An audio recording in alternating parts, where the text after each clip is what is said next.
తిరుమల శ్రీవారికి సంబంధించిన పురాణ ప్రమాణం శ్రీ వెంకటాచల మాహాత్యాన్ని పరిశీలిస్తే కొన్ని ఆసక్తికరమైన ఆధారాలు స్పష్టంగా కనిపిస్తాయి.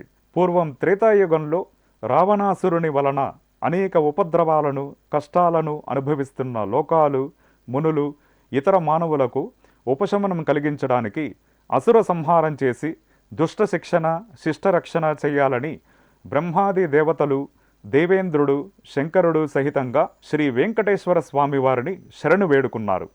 అప్పుడు శ్రీవారు వారందరికీ అభయమిస్తూ, బ్రహ్మాది దేవతలరా, భయపడకండి, నేను మీకు రక్షకుడిని, త్వరలోనే రావణుడిని వధించి ధర్మస్థాపన చేస్తానని అభయమిస్తాడు. అప్పుడు రుద్రుడు శ్రీవారితో, స్వామి, మీరు ఎక్కడైతే ఎల్లప్పుడూ నివసిస్తారో నేను కూడా మీతో పాటే నివసించేటట్లు వరాన్ని ఇవ్వమని ప్రార్థిస్తాడు.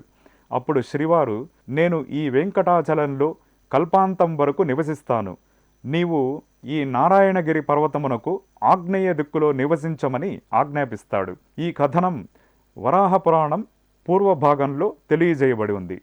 అలాగే పద్మపురాణం క్షేత్రకాండలో నారాయణ పర్వతం మీదున్న భైరవుడు మొదలగు క్షేత్ర రక్షకుల గురించి పేర్కొన్నది. నారాయణగిరి పర్వతంపై పరమశివుని పరిచారకుడైన భైరవుడు అనేక ప్రమదగణములతో తలతలా మెరిసే విచ్చుకత్తిని చేతబట్టి కాపాడుతూ ఉంటాడు అని వెంకటాచల మహత్యం తెలియజేస్తోంది. చాలామంది భక్తులు శ్రీ ఆదివరాహస్వామి వారిని తిరుమల క్షేత్ర పాలకునిగా పొరబడుతూ ఉంటారు.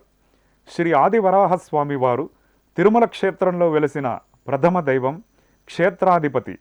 రుద్రుడు శ్రీవారి ఆదేశాన్ని పాటిస్తూ ఈ క్షేత్రంలో తన పరివారంతో ప్రమదగణాలతో నివసిస్తూ రక్షణ బాధ్యతలు నిర్వహిస్తాడని పురాణ వచనం.